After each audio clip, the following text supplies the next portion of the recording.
여러분 안녕하십니까? MBN 뉴스 특보 이어가겠습니다. 특검의 활동 시한이 오늘까지 포함해서 이제 딱 열흘 남았습니다. 그런 가운데 오늘 야4당은 국회에서 모임을 갖고 황교안 대통령 권한대행에게 특검 수사기한 연장에 대한 입장을 내일까지 밝히라고 촉구하고 나섰습니다. 황교안 대행, 고민이 있을까요? 아니면 고민조차 안 할까요?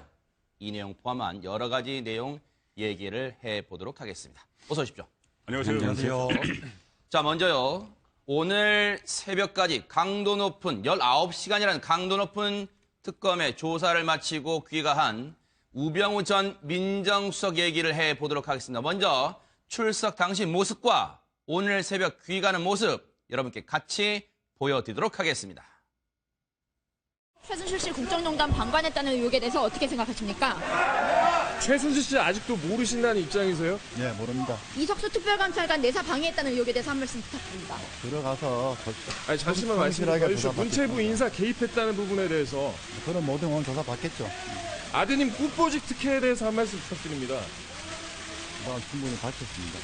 한 어떻게 말씀만 밝히셨다는 국민들에게 거죠? 청탁한 적 없습니다. 손님 주사가 좀 길어졌는데 한 말씀만 좀 해주시죠. 성실히 조사 받았습니다. 최순실 씨로부터 경찰청장하고 우리은행장 등 인사청탁 받은 게 사실입니까? 사실 아닙니다. 민정수석 자리 있으시면서 국정농단 사태 몰랐다는 게 가능하다 보십니까? 자, 갈게요. 송 본부장님, 시청자분들이 많이 궁금해하시는 대목 같더라고요. 네티즌들도 궁금해하고 뭐냐면 우병우 전 수석의 말투가 원래 저런 것이냐, 아니면 기분이 나빠서 그런 것이냐, 이걸 궁금해하시는 시청자와 네티즌분들 많은 것 같습니다. 일단 검찰 생활을 오래 했고, 네. 그다음에 검사 때는 그렇게 썩 잘 나가지 않았어요. 아, 그런가요? 네, 검사장 승진을 못했죠. 물론 그때 노무현 전 대통령 네. 중수부에 있으면서 수사를 하고는 했지만은, 네. 검사장 승진을 일단 하지 못한 상태에서 검찰에서 떠났고, 네. 어떤 이유에서인지 박근혜 정부 들어서 청와대 민정비서관으로 발탁이 됐거든요. 그 배경을 두고는 여러 가지 이야기가 많았는데, 네. 지금은 최순실 씨의 영향 아니냐, 네. 장모와의 관계, 네. 그런 것이 좀 유추가 되는데, 어쨌든 청와대 들어가서 민정비서관 그리고 민정수석을 하면서는 네. 절대적인 힘이 있었죠. 아. 그리고 얼마 전에 한 인터뷰에서 그런 말도 했습니다. 네네. 검찰 안에 우병우 사단이 있는 거 아니냐 하니까는 내가 검찰 생활을 그렇게 오래 했으면은 그 정도 사단쯤은 있어야 되는 거 아니냐. 이렇게 이야기할 정도로 어쨌든 본인의 성격은, 그전의 성격은 제가 잘은 모르겠지만은, 네. 한때 이 국정을 완전히 검찰뿐이 아니고, 네. 국정원까지 영향을 미치고, 네. 정부 각 부처에 영향을 미칠 그 정도 파워를 갖고 있었으니, 네. 아직도 어떻게 보면 목에 아직도 힘이 들어가 있다고 할까요? 그러니까요. 예, 그런 모습을 보이는 거죠. 네네. 네, 우병우 전 수석이 어떤 성격이냐와 관련해서 우병우 지인을 좀 알고 있습니다. 아, 그러세요? 네. 우병우 전 수석과 고등학교와 대학교 서울법대 동문인 이제 서울 지역의 모 교수님 네네. 이야기를 들었는데, 그때 이제 학교 다닐 때 보통 이제 아무리 좀 가정이 어렵고 하더라도 모교의 고등학교 후배들이 올라오면 사실상 막걸리라도 한번 사거나 아니면 밥이라도 한번 사는데, 우병우 전 수석 같은 경우에는 좀 그런 게 없었다라고 합니다. 그래가지고 좀 후배들을 살갑게 챙기거나 그런 게 또 없었다라고 이야기하고요. 네. 또 그다음에 검찰 내부에 들어가서도 사실은 검찰을 하게 되면 사실은 수사가 혼자 하는 것이 아니라 여러 사람과 함께 하는 것이기 때문에 네. 후배들 관리라든가 후배들 챙기는 게 검사한테는 굉장히 중요합니다. 네. 또 그게 사건을 잘 처리하는 걸 또 넘어서서 네. 본인의 승진과도 또 연관되어 있기 때문에 굉장히 중요한데, 우병우 전 수석 같은 경우에는 그 내부 이야기를 좀 들어보니까 네. 그 안에서도 좀 소위 말하면 굉장히 클만한 어떤 1%의 네. 검사, 또는 아니면은 굉장히 법무부로 가는 그런 특권층에 있는 그런 검사들하고는 좀 친하게 지낸다라는 그런 네. 평가가 좀 있었던 것 같습니다. 그래서 네. 지금 저런 들어갈 때 태도와 나올 때 태도는 본인의 성격이라든가 인품을 좀 드러낸 게 아닌가라는 네. 생각이 들고요. 그리고 나올 때 그렇죠. 나올 때 지금 표정이 굉장히 중요한데, 네. 만약에 지금 굉장히 오래 수사를 받고 나온 상황에서 굉장히 본인이 저 수사에서 굉장히 궁지에 몰렸다라고 하면 아마 저런 표정은 안 나올 것 같습니다. 근데 지금 저 표정을 자세히 보게 되면 네. 약간 희죽 웃으면서 뭔가 기자들의 질문에 대해서 약간 조금 신경질적으로 대답하는 모습을 보게 되면 약간 엷은 미소가 있어요. 예, 지금. 미소스 그리고 차에 타기 전에 모습을 그렇죠. 보게 되면 미소를 살짝 띄는 지금 그렇죠, 저 모습입니다. 그렇죠. 자기 잠깐 보였어요. 예, 그럼 네네. 굉장히 지금 여유를 그리고 또, 가지고 또 나옵니다. 엷은 미소 그러니까요. 또 나와요. 저 모습을 네. 보면 뭐 특검에서 굉장히 수사를 열심히 했다라고 하는데 네. 결국에는 우병우 수석을 궁지로 밀어넣기 위한 어떤 아주 스모킹건이라고 하는 물증이 있었느냐 네. 없지 않았지 않을까라는 생각이 드는 게 만약 뭐 어떤 그런 물증이 있었다라고 한다면 저 표정은 못 나오지 않았겠습니까? 좀 그런 점이 조금 아쉬운 점인 것 같습니다. 오히려 그 반대로 이 실장님. 네. 지금 이제 언론들이 물론 19시간의 강도 높은 조사에도 초점 맞추지만 네. 이 우병우 전 수석의 태도 관련 기사가 계속해서 제가 오늘 방송 들어오기 전에 찾아봤더니 많은 기사가 있더라고요. 아무래도 예전에 지난해 11월에 그렇죠. 검찰 특별수사본부에 출석했을 모습 그리고 이른바 황제 소환 팔짱낀 모습 네. 그런 게 연상되기 때문에 오늘 태도 관련에 많이 집중하는 것 같습니다. 네, 그렇습니다. 그런데 이제 저는 이제 두 분 말씀은 약간 좀 다른 게 뭐냐면 네네. 이겁니다. 지금 일부러라도 우병우 수석은 사실은 자신의 길을 꺾지 않으려고 하는 게 많이 보여요. 네. 어떤 의미냐면 이겁니다. 검찰이 아직도 자기의 어떤 영향력에 있다라는 메시지를 계속 전함으로써 아하, 네. 현 권력에 힘이 빠지지 않았다. 그리고 네. 현 권력이 아직도 검찰의 어떤 네. 라인을 갖고 있다. 이런 메시지가 사실 검찰 내부에도 전달이 될 거거든요. 네. 우리가 계속 특검이 왜 주저하는가 이런 내용의 어떤 질문들이 어저께까지 방송에서 계속 많았는데 그렇죠. 거기에 대한 답이 거의 대부분이 그렇지 않았습니까? 파견된 검사들이 주저하고 있다. 근데 파견된 검사들이 왜 주저하겠습니까? 아직까지도 현재 정권은 아직 물론 권한 대행이든 뭐든 권한 대행 직무가 정지되긴 했지만 그럼에도 불구하고 아직도 이 탄핵이 인용된 건 아니잖아요. 그리고 검찰의 인사가 있긴 했지만 아직도 검찰이란 건 이 현 정부 밑에서의 어떤 검찰 라인이고 그렇기 때문에 지금 우병우 수석은 기본적으로 사실상 기자들이 뭔가 자신에 대해서 뭔가를 물을 때 공적인 것을 물을 때는 공격적이지 않아요. 그런데 가만 보면은 이 최순실은 모른다고 하거나 혹은 아들에 대해서 모른다고 하거나 이런 부분에 관련돼서는 기자의 눈을 똑바로 쳐다봐요. 이거 오늘도 나오면서 그냥 앞을 보고 대답을 하다가 마지막 순간에 기자 눈이 딱 마주친 대목이 자기 이유와 관련된 자기가 철저히 방어하겠다고 적극적으로 생각하는 부분들. 네. 최순실이라든지 혹은 아들 청탁이라든지 네. 이 부분과 관련해서 철저하게 모르쇠고 기자의 눈을 마주치거든요. 거기에 대해서 적극적으로 자기가 방어하려는 아직도 방어하려는 의지가 확실히 보인다고 할 수가 있어요. 네, 근데 김 변호사님. 네. 그 특검에 소환된 건 처음인데 여러 가지 혐의가 있다. 그 언론 보도로는 나왔잖아요. 근데 이번에 특검이 불러서 우병우 전 수석에게 집중적으로 캐 물으려고 한 그 혐의는 대체 뭡니까? 한번 그거 좀 소개해 주세요. 일단은 특검의 전략을 좀 살펴볼 필요가 있다고 그럴까요? 생각이 네네. 됩니다. 우리가 이제 흔히 생각하면 직권 남용과 직무유기가 가장 큰 범죄이기 때문에 우병우 수석에게 아마 이것을 집중적으로 물을 것으로 생각이 됩니다. 네. 그런데 이제 이게 문제가 뭐냐면 네. 직권 남용이라든가 직무유기를 했다라고 하려면 단순하게 그냥 어떠한 사람들의 진술이 있었다라는 것만으로는 사실상 우병우 수석을 올가매기가 쉽지가 않습니다. 그것만으로는 부족한 왜냐하면 거예요? 이제 직권 남용이라고 하는 것이 네. 지금 우리가 흔히 이야기하는 것이 문체부의 국가장급 인사를 이제 잘라라라고 장관한테 이야기를 했다는 거 아니겠습니까? 네. 그거와 관련해서 굉장히 집중적으로 이제 조명을 받고 있는데 네. 이 부분과 관련해서 해석이 좀 분분할 수 있는 게 네. 민정수석의 역할 자체가 공직자의 비리나 이런 것들을 감찰을 해서 문제가 있는 공무원을 배제하는 게 또 사실은 역할입니다. 네. 그러니까 이 부분과 관련해서 우병우 수석이 가지고 있는 논리는 명확한 거죠. 나는 민정수석으로서의 역할을 했다라고 방어할 수가 있는 겁니다. 네. 그래서 아마 특검에서는 뭐 직권 남용이라든지 직무유기와 관련된 부분을 집중적으로 물으면서 동시에 오히려 이 부분은 우병우 전 민정수석이 굉장히 논리적으로 방어를 준비를 많이 했을 것으로 생각이 되기 때문에 네. 오히려 그거보다는 객관적으로 입증이 가능한 예컨대 주식회사 정강이라고 하는 네. 가족회사의 어떤 자금을 횡령한 문제. 네. 이건 사실상 물증으로 돈이 오고 가고 돈이 어디로 빠져나가고 이런 것들에 의해서 객관적으로 입증할 수 있는 부분이기 때문에 네. 아마 특검에서는 투트랙으로 네. 국정 직권 유기와 직권 남용과 직무 유기 네. 이것 플러스 그다음에 우병우 수석의 개인 비리를 객관적으로 이렇게 아마 집중적으로 물을 네. 것으로 생각이 됩니다. 그 부분 제가 하나만 그러시죠. 받을게요. 네네. 그러면 이제 김은환국 변호사가 이 말씀을 하셨어요. 지금 뭐냐면은 특검의 전략이었다.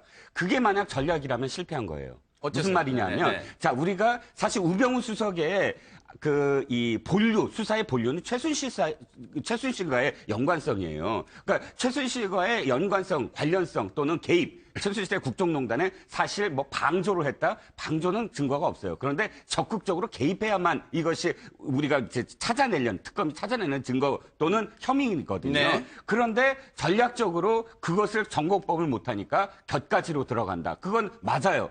보통은 왜 정유라, 예를 들어서 최순실한테 정유라를 치고 들어간다든지 피의자한테 아킬레스건을 치고 들어가면서 사실은 본류를 나올 수 있게 만드는 검찰의 전략인데 사실 검찰이 지금까지 그쪽으로 제대로 수사를 못했다는 거예요. 가령 우병우의 부인 한번 제대로 소환을 해서 제대로 수사를 해봤습니까? 아니면 장모를 소환을 했습니까? 그러니까 이쪽을 제대로 수사를 했다면 물론 본류는 아니지만 정강이라든지 횡령이라든지 이 부분을 제대로 수사를 해서 사실은 더 치고 들어갔어야 됐는데 네. 장모 또 정강 또 부인 이쪽에는 제대로 수사를 지금까지 못했다. 수사한 흔적이 없다는 것. 네. 그러니까 이 우병우의 가장 첫 번째 사실 이 드러난 게 언론에서 왜 진경준 관련한 이 강남 땅 문제였어요. 네. 근데 지금 다 잊어버렸잖아요. 네네. 거기서부터 출발을 해서 정강이라든지 이런 부분들에 대한 수사가 이루어졌어야 됐는데 네. 안 이루어졌다.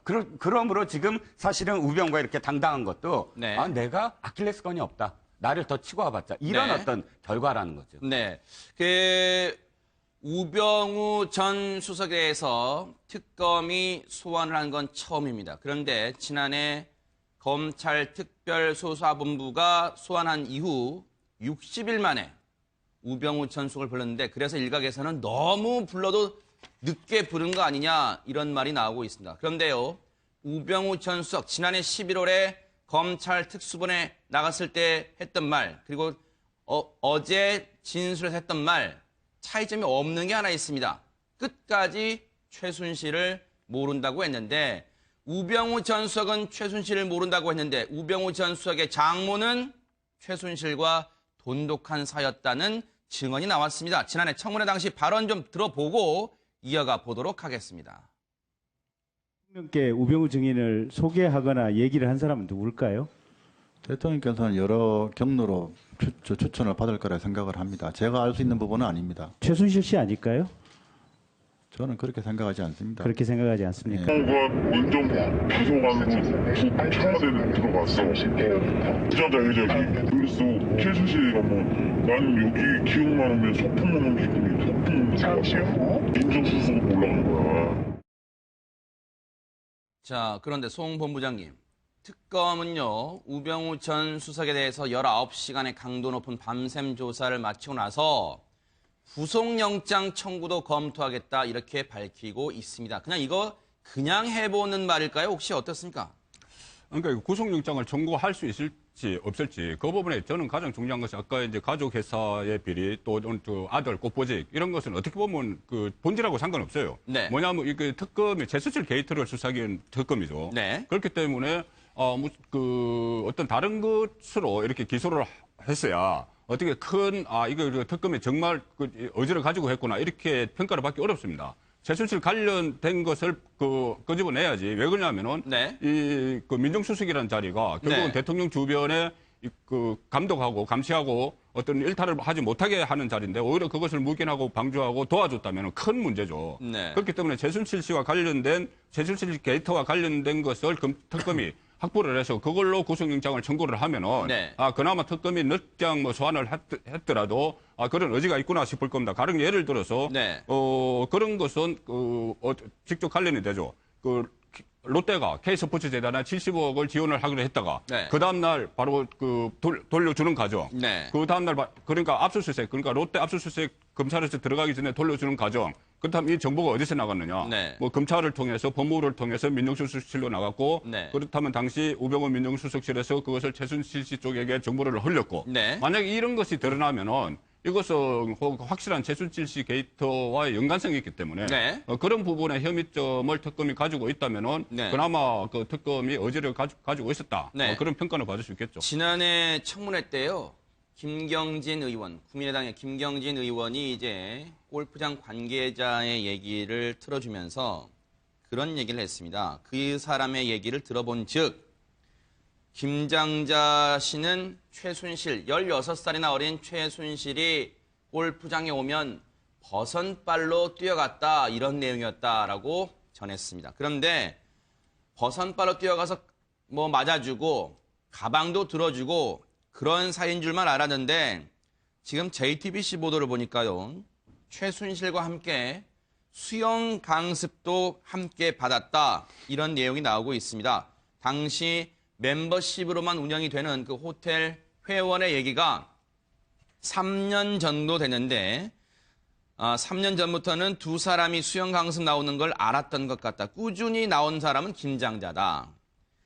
자체 목적, 수업 자체의 목적이 사조직, 즉 모임을 만드는 것 자체가 목적이었기 때문에 회원끼리 석 달에 한 번씩은 식사를 해서 서로 뭐 하는 분인지는 잘 안다.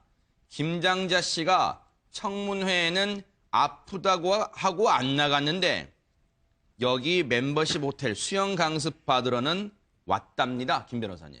네, 그러니까 기가 막힌 일인 것 같습니다. 지금 이제 사실은 우병우 전 수석 같은 경우에는 청문회에서 뭐 본인의 장모에게 최순실 아냐고 물어보니까 모른다라고 이야기를 했다는 겁니다. 네. 그러면서 지금 저 김경진 의원이 제시한 그 녹취록의 어떤 진술자의 진술을 신뢰할 수 없다라고 하면서 깎아내렸습니다. 지금 그런데 지금 하나 더 나온 겁니다. 네. 골프를 함께 친 것뿐만 아니라 회원제로 운영하고 있는 수영 강습 모의까지 했다라는 겁니다. 근데 이제 저게 지금 호텔에서 이용하는 거고, 그 다음에 뭐 회원권이 한 1억 7천여만 원 정도라고 하는데, 방금 저 진술한 진술자의 목적의 이야기에 따르면, 네. 저 수영 강습 목적 자체가 수영을 물론 배우는 것도 있겠지만, 그거보다는 더 사교적인 목적으로 조직된 사교 모임이다라고 이야기를 하는 겁니다. 네. 그렇기 때문에 또 이게 김장자 씨와 최순실 씨가 매우 가까운 관계다라고 이야기를 할 수 있는 거고요. 네. 그다음에 이제 아까 김경진 의원이 물어본 게 본인이 지금 비서실장 김기춘 전 비서실장을 만나가지고 민정비서관 들어가기 전에 이렇게 면접을 봤는데 네. 누구의 추천으로 했는지 이야기를 해보니까 잘 모르겠다. 대통령은 뭐 여러 사람한테 경로를 듣는 거 아니냐라고 했는데 뭐 다 잘 아시겠지만 우리가 어떤 정부 조직의 위원으로 들어갈 때 그냥 들어가지 않지 않습니까? 누구 추천으로 들어간 경우 많고 그다음에 반드시 추천을 한 사람이 피추천자한테 야 내가 누구한테 널 추천했다. 네. 그리고 거기 가서 하는 일이 이러이러한 일이다라고 분명히 이야기를 해주지 않습니까? 그러니까 아마도 우병우 수석도 누구한테 추천을 받았다라고 한다면 분명히 이야기할 것인데 그걸 이야기하지 못한다라고 하는 것은 네. 김장자 씨와 그다음에 최순실 씨와의 어떤 관계를 비추어 봤을 때 네. 또 그다음에 최순실 씨 입장에서는 본인이 뭔가 국정농단에 개입을 해서 뭔가를 하려고 할 때에 네. 민정수석 라인에서 다 커트해버리면 안 되기 때문에 민정수석 라인에 정말 자신의 어떤 일을 도와줄 만한 사람이 들어가야 된다라는 것 네. 그런 것들을 생각해 보면 결국에는 최순실 씨의 추천으로 우병우 전 민정수석이 들어가는 것이 아니냐라는 네. 그런 추측을 해볼 수밖에 없는 겁니다. 이 실장님 그런 면에서 네.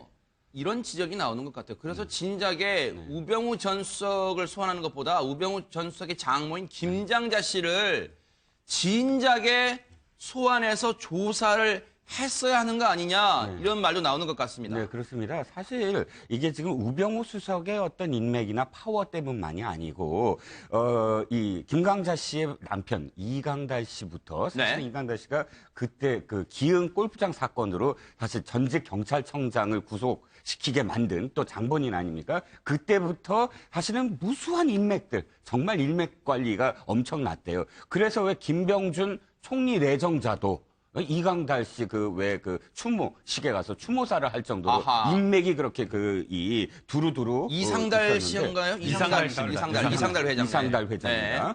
자, 그런데 문제는 김강자 씨 역시 김장자 씨 역시 네. 엄청나게 많은 인맥을 갖고 있었고 그 인맥 관리의 하나로 최순실 씨를 계속 관리했던 것이고 네. 또 보면은 최태민 씨와 그다음에 이상달 씨와도 네. 사실은 알고 지내던 사이다라는 또 정황 증거가 있지 않습니까? 그렇기 때문에 사실상 이 처음부터 검찰 특수본에서 이 전혀 이쪽 그 정강 수사라든지 하지 아니한 것도 그 옛날부터 인맥이 그대로 살아있기 때문도 하나의 이유가 됐었다라는 네. 것이고 두 번째 특검마저도 사실은 그러니까 처음에 너무나 삼성에 초점을 너무나 맞췄고 병행했어야 될 수사, 이 네. 우병우 수석에 대한 수사가 네. 이루어지지 않았다는 점, 이게 오게티다. 가장 많은 어떤 그런 그 특검이 잘한 일 중에 사실은 이건 진짜 못한 일이다 네. 하는 것이고 마지막으로 한 가지 지난번에 김기춘 비서실장이 구속이 되면서 네. 법조계 일각에서는 또 이런 얘기도 나와요.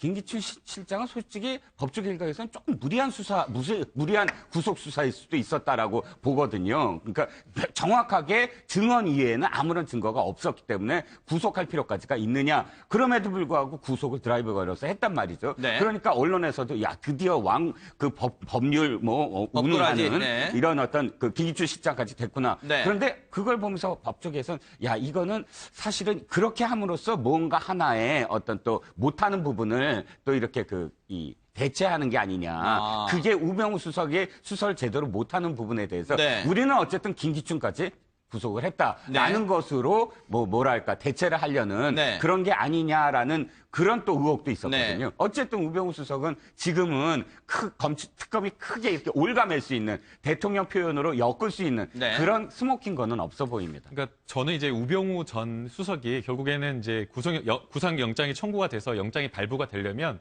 결국에는 이 민정수석실에서 근무했던 사람들을 불러서 진술을 들어야 된다고 생각이 됩니다. 아까 이제 본부장님께서 말씀한 롯데 그 70억 돌려주는 그 과정에서 압수수색 들어오기 전에 바로 돌려줬다라는 거 매우 의심이 갈 만한 정황이죠. 네. 근데 이제 이 문제가 이게 과연 문건으로 의해서 정보가 유출됐겠느냐.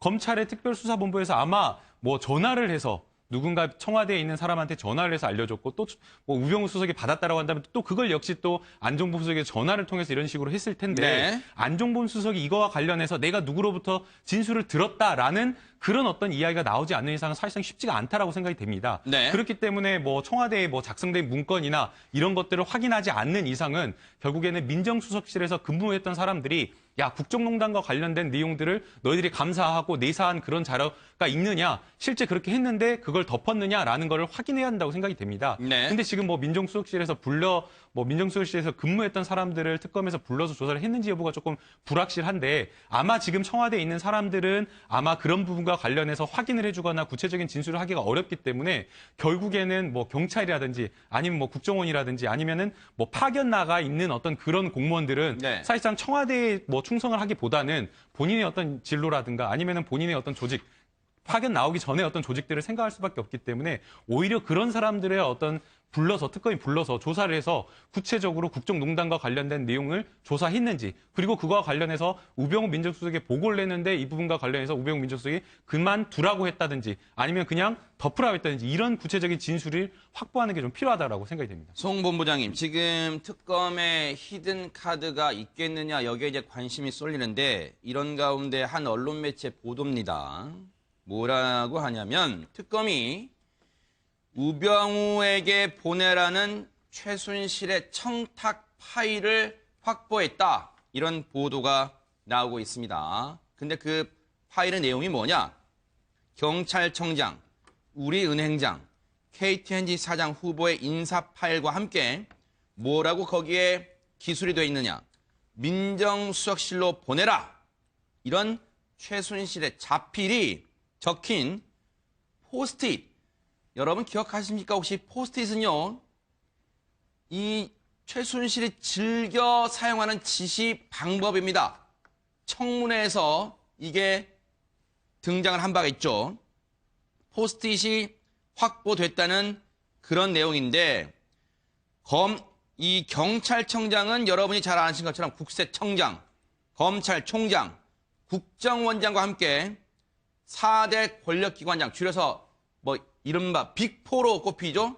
그런 자리입니다. 그런데 여기에 대해서 민정수석실로 보내라. 이런 최순실 자필이 적힌 포스트잇이 발견됐다는데 물론 아직까지 송 본부장님 특검 여기에 대해서 확인이 된 바는 없다라고 일단 선을 긋고 있습니다. 그렇습니다. 이것이 장시호 씨, 이것도 장시호 씨 입에서 나왔습니다. 네. 7월경이죠. 7월에 주차장 CCTV 그것을 촬영을 하고 나서 네. 최순실 씨가 거처를 장시호 씨 집으로 옮겼다는 것이죠. 네. 옮기면서 가지고 간 서류들 중에 이것이 있어서 장시호 씨가 그 사진을 찍어놨다가 네. 검찰에 이제 이야기를 했다는 것인데 네. 이 시점이 7월경에 이런 포스트잇을 붙인 것을 넘겼다는 겁니다. 네. 그럼 7월경이면은 그때 최순실 게이트가 막 터지기 시작할 시점이에요. 아하. 근데 그때까지도 계속 이런 일이 있었다는 것이고 네. 그리고 그때 사실 그 경찰청장 인사 났을 때 조금 이해라는 말들이 있었어요. 경찰 안에서. 그리고 또 그전에 안종범 제2부속실 비서관이 경찰 인사에 상당히 개입한다는 이야기가 있었죠. 안봉근. 안봉근. 네. 경찰 수사에 상당히 네네. 개입한다는 이야기가 있었죠. 네. 그렇기 때문에 그 연장선상에서 특히 이부석 비서관실을 그 최순실 씨가 거의 장악한 그런 상태였죠. 아하. 윤전추, 이영선 행정관, 네. 이부석 비서관실에 그리고 안봉근 씨까지, 안봉근 비서관까지 아하. 그런 상황에서 네. 또 경찰청장 인사에 개입을 했다고 하니 네. 이게 어떻게 이게 좀 맞는 것 같아요. 이게 퍼즐이 좀 맞춰지는 것 같은 그런 것이 나오는데 네. 물론 그 특검 수사를 해봐야 되겠지만은. 네. 그러니까 만약에 이런 인사청탁이 있었다면은 네. 인사청탁이 그 사실로 드러나고 어떤 객관적인 물증이 나온다면 이게 서먹힌 건이 되겠죠. 우병우 네. 전 수석 같은 경우에는 뭐 직권 남용이나 직무유기 이런 것이 좀 어떻게 보면 혐의점을 잡아내기가 굉장히 어려운 것이죠. 네. 어떤 식으로 남용을 했느냐 뭐 이런 네. 것이 뭐 보기에 따라서 다르기 때문에 네. 그러니까 무능한 것을 뭐 처벌할 수는 없는 거지 않습니까? 네. 그래서 뭔가 드러나야 되는데 지금 인사에 개입했다, 인사청탁에 개입했다 이것은 네. 또 어떻게 보면은 청와대 민정수석은 청와대 인사위원회 위원입니다. 네. 위원장이 그 비서실장이고 네. 이 부분에 대해서도 또 통상의 인사 절차였다. 네. 뭐 이렇게 또 이야기가 나올 수가 있겠죠. 네. 그러니까 그 특검이 앞으로 이 부분에 대해서 어떤 그 확실한 그 증거를 찾아내느냐 그것이 네. 관건이 되겠죠. 이 실장님, 네. 지금 이재용 부회장이 이제 구속이 됐고 오늘도 이제 소환됐는데 연이틀 진 소환되는데 아침에 소환됐죠 네네. 이미. 그리고 두 번째. 두 번째로 소환됐죠. 그런 가운데 이제 뭐 우병우 전 수석에 대한 그 특검이 첫 소환도 이루어졌고 그런데 특검이 여전히 답보 상태에 머무르고 있는 게 대통령 대면 조사예요. 네, 그렇습니다. 이거는 어떻게 돼가고 있습니까 지금? 지금 원래는 이제 이 협의를 하고 있었죠. 협의를 하고 있다가 날짜가 노출이 됐다 하면서 협의가 깨졌죠. 그렇죠. 협의가 깨지면서 양쪽 다 아예 이야기를 하고 있지 않다가 특검에서 드라이브를 걸었습니다. 우리가 통보를 하겠다. 근데 실제로 통보도 안 했어요. 네. 통보하는 시점쯤에 이재용 부회장을 구속영장을 청구를 한 거예요. 네. 그러니까 대면 조사라는 이슈 자체가 사실 뒤로 좀 미뤄졌죠. 그러네요. 그리고 이재용 부회장 구속영장 청구하고 그러면서 사나흘이 그냥 가버렸어요. 그 다음에 다시 이제 대면 조사 얘기가 나옵니다. 그러면 이렇게 추정을 해볼 수가 있죠. 특검으로서는 대면 조사를 어떻게 할까 그러다가 대면 조사 카드보다 이재용 부회장 카드를 먼저 낸 거예요. 먼저 내서 사실은 압박 카드로 쓴 거죠. 네. 그러니까 두 가지 압박 카드라고 보는 게 뭐냐면 연장이냐 대면 조사냐. 저는 이렇게 생각해요. 네. 이재용 부회장 카드를 먼저 쓴 게. 그러니까 일단 우리가 물론 뭐 아직도 논란은 있죠. 뇌물 받은 사람보다 뇌물 준 사람은 먼저 했다. 그런데 어쨌든 법원에서 그걸 받아들인 거 아닙니까? 그러네요. 법원에서 받아들였다면 네네. 이거는 준 사람이 있다라고 지금 법원에서 어느 정도 판단한 거고는 받은 사람이 어느 정도는 지금 이 구속영장의 결과로서 네. 있는 것이기 때문에 대통령으로서는 이 대면 조사를 받아라. 검찰로서는. 그러니까 그렇지 않으면 연장을 해라. 네. 그러니까 양쪽의 카드를 동시에 지금 쓰고 있다는 거죠. 네. 두 가지 중에 한 가지를 해라. 예. 네. 김 변호사님, 물론 이재용 부회장이 구속이 된 것과 이재용 부회장의 죄가 확정되는 것과는 이제 다른 차원이잖아요. 일단은 그 무죄 추정의 원칙이라는 게 있기 네. 때문에 일단은 대통령이 일단은 버티면 대면 조사 없이 그냥 갈 수도 있는 거예요, 그냥?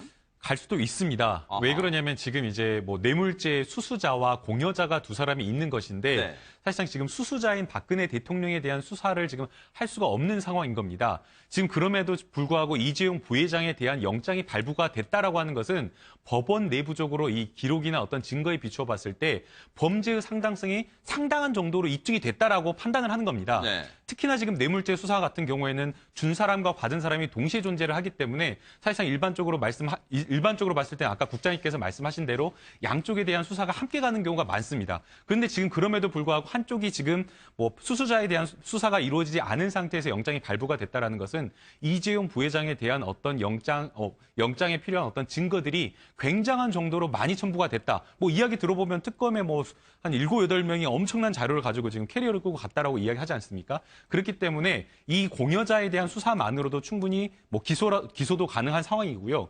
그다음에 이제 박근혜 대통령에 대한 어떤 수사, 대면 조사나 이런 것이 있을 것이냐 여부인데 네. 아마도 제 생각에는 받을 것으로 생각이 됩니다. 네. 박근혜 대통령 입장에서는 대면 조사를 지금 계속 피하고 있는 모습을 보여주고 있는데 네. 일반적으로 어떤 범죄에 어떤 고소를 당하거나 피의자가 되는 경우에 억울한 사람들은 제 발로 찾아가서 적극적으로 소명을 하는 경우가 많습니다. 그리고 저희가 이제 변론을 할 때도 마찬가지로 피의자들한테 야, 법원으로 가서 뭔가 이렇게 방어하려면 더 힘들다. 그렇기 때문에 검찰 단계에서 최대한 방어를 하는 게 좋다라고 이야기를 해주는 게 맞습니다. 근데 지금 박근혜 대통령이 그런 모습을 보이고 있지 않기 때문에 네. 아마도 박근혜 대통령도 본인이 명백하게 뭔가 죄가 없다라는 모습을 좀 보여주기 위해서라도 네. 그리고 또 본인이 지금까지 검찰 뭐 조사라든지 특검 조사를 받겠다라고 하는 여러 가지 말이 있기 때문에 그리고 또 그다음에 내가 지금 조사를 피한다고 한다면 결국에는 혹시나 탄핵이 어떻게 네. 될지 모르지만 그 이후로 가면 더 조사나 이런 것들이 힘들어질 수 있다는 네. 것 때문에 아마도 이번에 어떻게든 좀 끝내고 갈 것으로 생각이 듭니다. 시청자 여러분은 박근혜 대통령이 특검 조사를 받겠다고 여러 차례 얘기를 했는데 그 말에 대한 신뢰감은 어느 정도 갖고 계십니까? 궁금할 수밖에 없잖아요. 박 대통령이 지난해 두 번째 대국민 담화 11월 4일로 제가 기억합니다. 그리고 정규제 TV 인터뷰는 올해 설 연휴 직전인 1월 25일에 이루어졌습니다. 두 차례 모두 특검에 대해서 임하겠다 그런 입장을 밝혔는데 그 얘기를 들어보시고 저희가 중요한 얘기를 하나 전해드릴까 합니다. 같이 한번 들어보시기 바랍니다. 필요하다면 저 역시 검찰의 조사에 성실하게 임할 각오이며 특별 검사에 의한 수사까지도 수용하겠습니다. 하시고 출석 요구나 이런 게 잘 있을 텐데 혹시 특검 이제 연락이 오면은 그거는 이제 성실히 임할 생각으로 있습니다. 어떻게 되나요? 그거는 저기 조사에 임하려고 하고 있습니다. 그러니까 그런 일정이라든가 또 그런 부분에 대해서는 이제 지금 조율을 하고 있습니다. 자, 들으신 것처럼 박 대통령은 기회가 있을 때마다 그리고 기자들의 질문이 있을 때마다 특검에 임하겠다고 얘기를 하고 있습니다. 그런데 MBN의 한민용 기자가 단독 보도한 내용을 보면 속내가 그랬을까라는 생각도 해봅니다. 무슨 말이냐면요. 송 본부장님, 특검을 수사받겠다는 박근혜 대통령 이미 측근들에게는 특검을 막아라 이렇게 지시를 내린 것으로 저희 MBN 한민영 기자 단독 보도 결과 드러났습니다. 이건 어떻게 봐야 될까요? 네, 이것도 일단은 그 박근혜 대통령이 초기부터 이 사태의 심각성을 알았다고 봐야죠. 네. 사태의 심각성을 알고 이것은 검찰 수사를 넘어서 특검 정치권에서 특검 법안을 발의할 것이다. 이것을 다 알았던 거죠. 네. 그렇기 때문에 애초부터 이거 특검까지 가면은 이게 문제가 너무 커지니 일단 정치권 차원에서 특검법이 제정되는 걸 좀 막아라. 네. 이 이야기죠.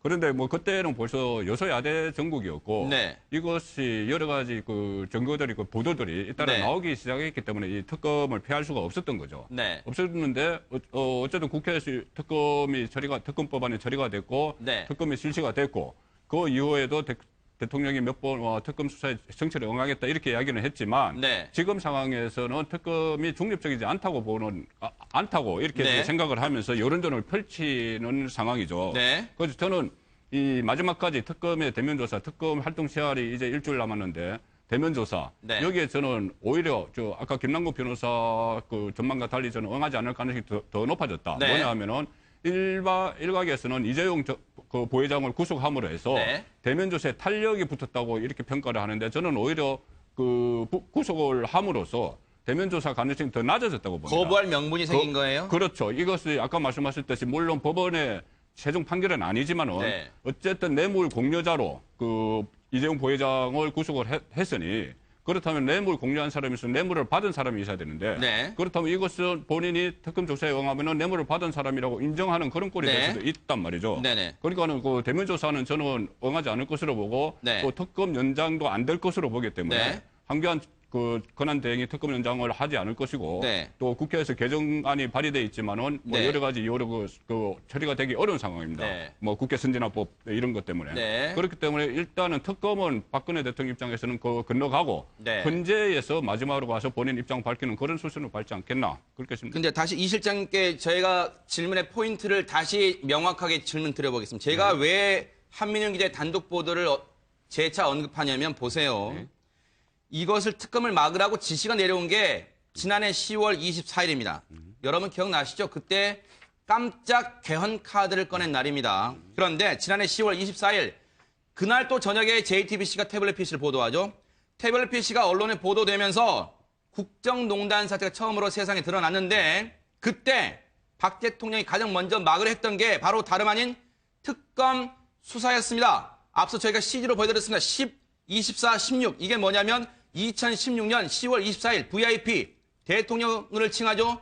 저게 누구의 얘기냐? 안종범 전 수석 수첩에 저렇게 고스란히 적혀 있습니다. 특검 방지, 공무상 기밀 누설. 이 실장님, 이미 박 대통령은 스스로 자신의 행위가 어떤 죄명이고 또 특검까지 갈 수밖에 없음을 직감했던 거 아닙니까? 네. 자, 일단 내용부터 한 번만 좀 우리가 유추를 해보죠. 네. 그럼 특검을 막아라. 라고 포괄적으로 이야기했다기보다는 그 당시까지만 해도 자, 그 당시에 가장 큰 어떤 이 죄명이 뭐였죠?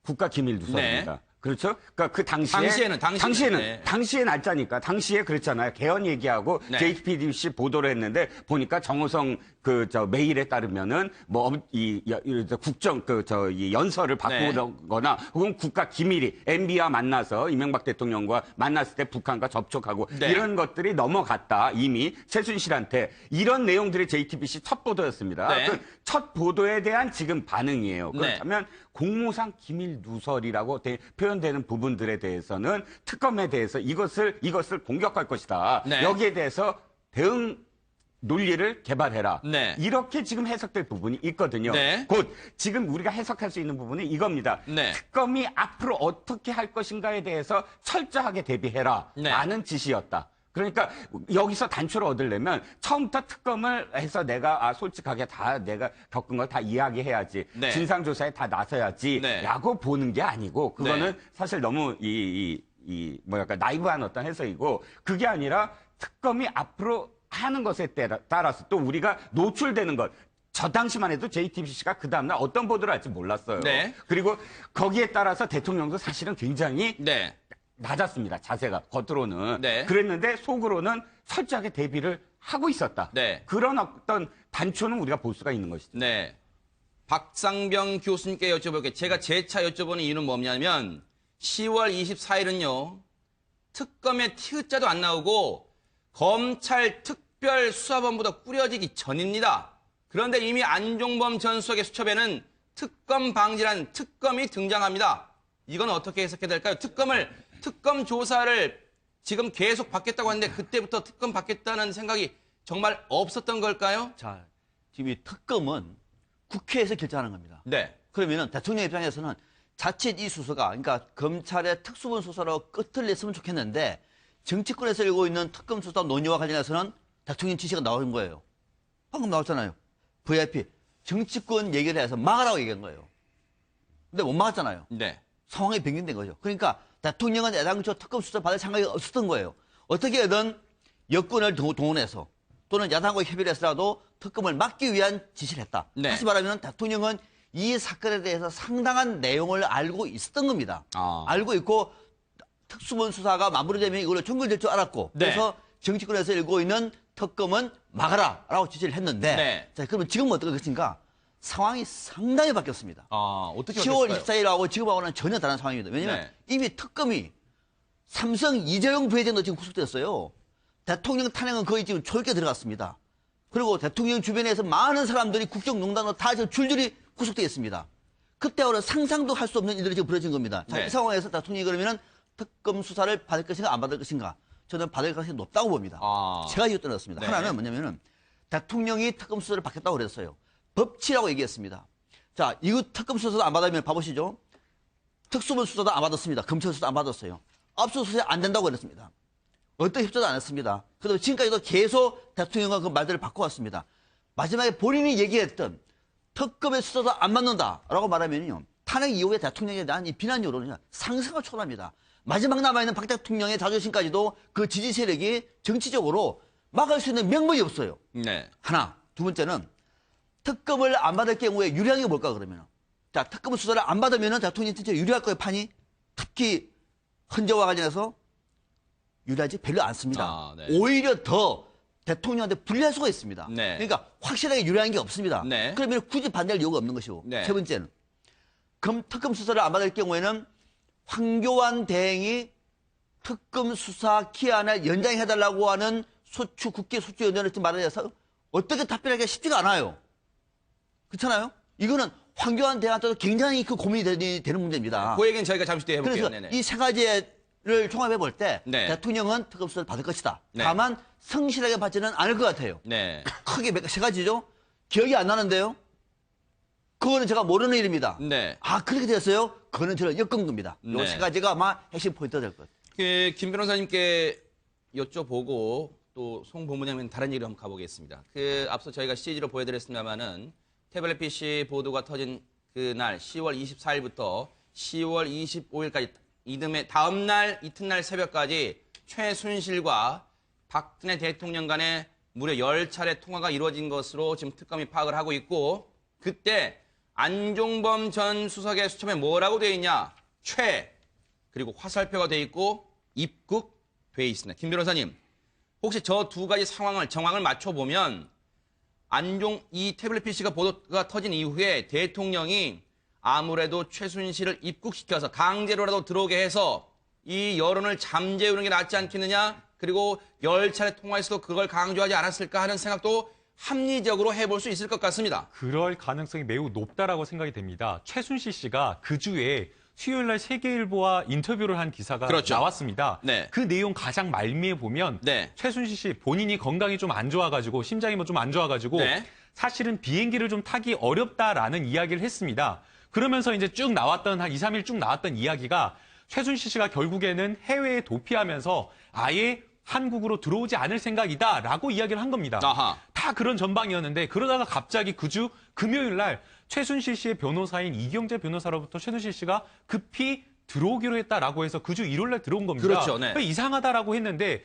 지금 또 장시호 씨의 어떤 이야기를 들어보니까 네. 최순실 씨가 박근혜 대통령의 차명폰으로 전화를 했는데 전화를 안 받아서 장시호 씨의 부탁을 해서 장시호 씨의 엄마인 최순득 씨가 박근혜 대통령하고 통화를 했답니다. 중간에 윤전추 행정가 있었죠? 있었죠. 네. 그렇죠. 그때 바로 박근혜 대통령이 최순실 씨에게 들어와라라고 입국을 권유했다는 겁니다. 아하. 그러니까 바로 최순실 씨 같은 경우에는 이미 그 주 수요일까지 세계일보와 인터뷰할 때는 이 한국에 들어오면 내가 받게 될 수사가 어느 정도인지를 알고 있었기 때문에 전혀 들어올 생각이 없었는데 박근혜 대통령의 권유에 의해서 들어왔다는 게 지금 안종범 수석의 수첩에 의해서도 입증이 된 겁니다. 네. 즉 이 말은 무슨 말이냐면 그 당시에 갑작스럽게 이 박근혜 대통령과 최순실 씨에 대한 어떤 국정농단 수사가 여론이 들끓으니까 최순실 씨를 급히 귀국시켜가지고 최순실 씨를 수사하는 선에서 마무리를 하려고 했던 것이 아니냐. 애초의 생각이. 그렇다고 한다면 이 특검을 막아라라는 어떤 박근혜 대통령의 어떤 지시가 사실이라고 한다면 그것과 연관해서 지어보면 박근혜 대통령은 이 국정농단 수사 초기부터 본인이 이 사건과 관련해서 책임을 지고 싶지 않았던 것은 네. 아닌지 책임을 피하려고 했던 것은 아닌지 네. 이런 어떤 합리적인 의심을 할 수밖에 없는 겁니다. 네. 송 본부장님, 그래서 여기서 이제 관심이 가는 대목이 오늘까지 포함을 해서 특검의 활동 시간이 딱 열흘 앞으로 다가왔습니다. 열흘 남았습니다. 이제 황교안 권한대행이 특검 활동 시한을 결정할 수 있는 이 열쇠를 쥐고 있는데 황교안 대행의 속내는 뭘까요? 일단 속내는 이 기간을 이 혼란 기간을 더 연장시키고 싶지 않겠죠. 혼란 기간이라는 것이 네. 국민들께서 보실 때하고 좀 다른 이야기지만은 어떤 맥락일까요? 혼란 기간이라는 게. 일단 그 본인이 그 권한 대행을 맡고 있고 또 현재 결정이 3월 10일까지 나온다고 하니까 네. 현재 결정이 나오는 순간에 바로 만약에 인용이 된다면은 네. 대선 국면으로 들어가지 않습니까? 네. 그러니까 빨리 그 국면으로 가고 싶어 하는 것이지 네. 다시 그 기간을 연장을 해서 이렇게 또 30일 동안 네. 특검이 30일이 연장이 되면 3월 말까지죠. 네. 그런데 만약에 3월 10일 날 그 현재 결정이 나서 인용이 된다면은 네. 박근혜 대통령은 특권이 사라집니다. 불기소 특권이 사라지죠. 네. 그렇게 되면 바로 특검의 수사를 받게 되는 그런 상황이 오기 때문에 아마 그런 상황을 막고 싶겠죠. 막고 싶으니까 이 열쇠는 결국은 그 황교안 대행이 쥐고 있습니다. 본인이 한 달 연장 그걸 안 해주면은 이거 국회에서 지금 돼 있는 그 개정안이 또 만약에 통과가 되더라도 직권상정을 하고 직권상정 요건도 안 되지만은 직권상정하고 통과가 되더라도 또 황교안 대통령 권한대행이 거부권을 행사할 수가 있죠. 그러니까 이런 여러 가지 일단 키는 네. 황 대행이 지고 있고 황 네. 대행의 지금 생각은 연장 불가 네. 이쪽으로 가 있기 때문에 특검이 연장될 가능성은 저는 지극히 낮다 이렇게 보고 있습니다. 박 교수님, 그런 네. 가운데 오늘 이제 민주당, 국민의당, 바른정당, 정의당까지 야사당이 국회에서 모였어요. 그래서 특검의 수사기한 연장에 대한 황교안 권한대행의 입장을 내일까지 밝히라고 촉구했습니다. 내일 황 대행이 어떤 입장을 내놓을지 말을 안 해도 관심이고 말을 해도 그 파장이 있을 것 같은데 내일까지 답변을 할까요? 정말? 안 하죠. 아무 말도 안 한다? 그렇죠. 그러니까 황교안 대행은 지금 우리 법에 따르면은 3일 전까지, 그러니까 28일이니까 25일 되겠죠. 25일까지, 네. 25일까지 관련된 연장 여부를 결정을 해야 됩니다. 황교안 대행은 그때까지 시간이 있다. 미리 지금 서두를 문제는 아니다라고 하는 얘기를 할 거예요. 네. 자, 그런데 야권은 어떤 문제가 생기냐면은 만약에 지금 이렇게 재촉하는 이유가 황교안 대행이 노하면은 바로 야권이 공조해서 특별검사 연장에 관한 법률을 통과시키라고 하는 거예요. 네. 지금 그런 생각을 하고 있는 겁니다. 네. 그러니까 지금 이 싸움인데 네. 당장 지금 야권에서도 이 법을 바로 통과시키기가 쉽지가 않아요. 왜냐하면 네. 특권 시간이 남아 있는 것이고 네. 연장 여부가 아직 결정이 안 된 문제거든요. 그러니까 네. 황교안 대행은 아직까지도 지금 특검 수사한테 영향을 줄 수 있는 외부적인 은행은 자제하는 것이 옳다라고 하는 명분으로 조금 더 지켜보십시다. 네. 3일쯤까지는 번주 조절로 되어 있다라고 말하면 어떻게 말하죠? 그러니까 그런 측면을 염두에 둬서 네. 야사당이 황교안 대행을 압박하는 카드로 월요일까지 내게 제출해라 이렇게 지금 말을 하고 있는 거죠. 지금 이 실장님 국회에서 합의 처리되기는 어려워 보이는 게 자유한국당 지금 새누리당에서 이름 바꾼 자유한국당은요.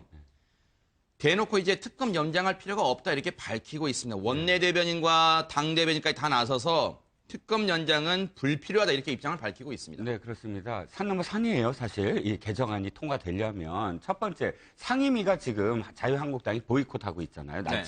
날치기에 대한 항의로 해서. 네네. 그래서 법사위가 지금 열리지 않습니다. 그럼 법사위가 안 열리면 어차피 정상적인 어떤 과정으로 본회의에 상정이 안 되면 그러네요. 직권상정을 해야 되는데 아시다시피 지금 선진화법 때문에 직권상정은 천재지변이나 전시에 준하는 국가 비상사태여야만 하잖아요. 네. 근데 정세균 의장이 이번 국회 들어서 테러 방지법을 직권상정을 했어요. 아하. 그때도 비난은 쏟아졌지만 어쨌든 강행은 했습니다. 네. 그러면 만약에 그 비난에도 불구하고 이거 국가 비상사태다. 이것보다 더 비상사태가 어디 있냐 하면서 만약에 직권상정을 한다 하더라도 역시 이번엔 도돌이표입니다. 황교안 권한대행으로 가면 황교안 권한대행이 거부할 수 있어요. 아, 거부권을 행사할 수 있어요? 대통령 아, 권한대행이니까 대행이니까? 거부권을 행사할 수 있어요. 아하. 그런데 아직도 길은 있습니다. 거부권을 행사하면 다시 며칠 후에 국회로 되돌아와서 3분의 2의 재의결을 하면 이번에는 거부권 행사를 못하면 그냥 아하. 통과합니다. 네네. 그런데 문제는 여기까지 기간이 네. 10일 훨씬 더 많이 걸린다는 거예요. 아하. 그럼 28일이면 현행 특검법으로 마무리가 되고 방 빼 하면 방을 빼야 돼요. 아하. 그 방 빼고 전부 해산 그러면 다 해산해야 돼요. 네. 그러면 지금 특검법을 연장한다 하더라도 소급 적용한다 하더라도 이 특검이 지금 이 특검 체제로는 안 된다는 거죠. 그러니까 어차피 이래 봐도 저래 봐도 황교안 권한대행한테 키가 가져도 키가 갈 수밖에 없다는 네. 거죠. 그러면은 이미 황교안 대행의 이 머릿속에는 우리 젊은이들이 쓰는 말로 답정너 이미 답은 정해져 있다. 지금 이렇게 볼 수밖에 없는 걸까요? 실제 그렇게밖에 볼 수가 없는 게 아하, 지난번 대정부 징불 때 황교안 권한대행이 그렇게 이야기를 했습니다.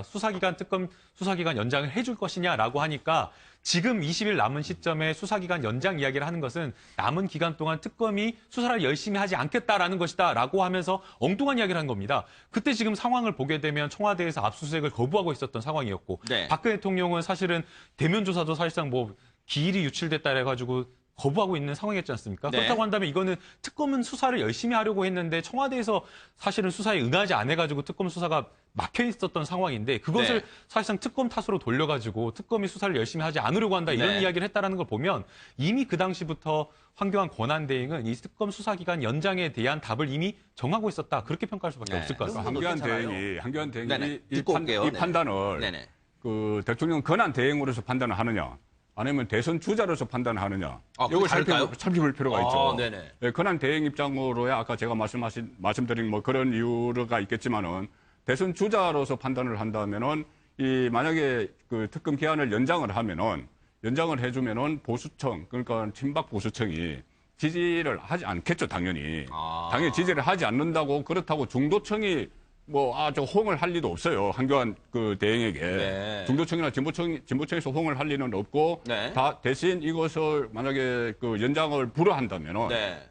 그래도 친박 보수청을 그 본인에게 결집하는 그런 네. 효과는 있기 때문에 정치공학적으로 한번 풀이를 해봤습니다. 정치공학적으로. 그래서 그런 점에서는 고민이 좀 될 것이다, 좀 이렇게 보시는 거예요? 아니죠. 그런 점에서 고민이 없는 것이죠. 고민이 없는 것이죠. 두 경우도 고민이 그렇죠. 없는 것이죠. 만약에 그 연장을 대선 주자로 고민이든 대행으로서 고민이든. 네, 그 고민이 없는 네, 것이죠. 고민이 없는 것이다. 네, 무조건 안 해주는 이미 것이죠. 답은 정해져 있다. 그렇게 보시는 거죠. 자, 박 교수님, 네네. 이제 이게 우리의 비극인 거예요. 국민의 눈높이로 볼 때 지금 특검이 수사할 내용이 굉장히 많지 않습니까? 특히 재벌 그룹과 관련해서는 삼성만 지금 하고 있는데 나머지 어떡하죠? 나머지 지금 또 우병우 전 수석 이제 소환해가지고 조사를 마쳤습니다. 일주일밖에 없습니다. 자, 이 중요한 기회, 이 국가적으로 중요한 기회를 이대로 그냥 시한이 연장이 안 되고 끝난다. 국민들은 원하지 않을 거다. 그러니까 어느 정도 유불리를 넘어서서 철저하게 조사를 하라는 것은 반대하는 사람이 없잖아요. 철저하게 조사할 시간이 지금 부족하잖아요. 다 상식적으로도. 자, 그런데 이런 상황에서 황교안 대행이 그걸 진지하게 검토하고 그렇게 합시다. 합리적으로 출하면 얼마나 대한민국이 건강합니까? 그러나 우리가 다 얘기했다시피 이미 게임이 끝난 거죠. 자, 황교안 대행하면 이렇게 나올 겁니다. 당장 내일 아직 일주일이나 남아 있습니다. 지금 우리가 결론을 내리면은 특검 수사가 마지막에 파행될 수도 있고 또 지체될 수도 있고 또 왜곡될 수가 있다. 그리고 특검 수사의 기한 문제는 엄정하게 법에 따라서 처리하면 된다. 3일 전에 결정합시다. 그때까지 시간이 일주일이 남았는데 왜 그러십니까? 끝나고 난다면은 특검은 그동안에 수고했다. 자, 이제는 더 이상 특검 수사가 아니라 미진한 것은 검찰 수사에 넘기고 이제는 국정에 충실하자. 아마 이런 결론을 잠정히 내리고 시간을 더더 끌면서 어떤 결정적인 명분을 주기 위해서 황교안 대행 고민하는데 네. 앞서 이제 박 대통령이 만약에 특검 수사를 받아주면 답이 나와 있는 거죠. 근데 이제 박 대통령이 특검 수사를 받아주면 이제 안 받아주면 어떡하는가? 그럼에도 불구하고 안 받아줄 거예요. 그럼에도 불구하고. 네. 그러니까 박 대통령이 만약에 특검 수사에 끝까지 응하면 굉장히 곤란한 거죠. 황교안 대행도. 그럼에도 불구하고 박 대통령을 엄호하기 위해서라도 기한 연장에는 동의하지 않을 것이다. 이렇게 결론을 냈다고 보는 거죠. 혹시 이 실장님. 네.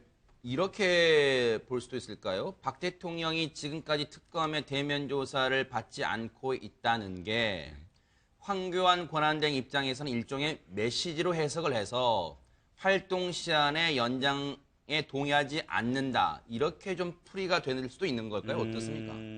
일단은 박 대통령이 대면 조사를 받으려고 했던 것은 감지가 됩니다. 그러니까 이재용 부회장 그 구속 이전까지 상황에서 실제적으로 많은 부분 청와대와 이 협상이 거의 다 끝난 걸로 알고 있어요. 그러니까 사실 특검 쪽에서 아니 이건 정말 놀랬다. 이렇게 우리가 이렇게까지 얘기했고 그쪽에서 저렇게까지 얘기했는데 상당 부분 조율이 됐는데 갑작스럽게 이렇게 하니까 당혹스럽다. 이런 어떤 표현도 썼거든요.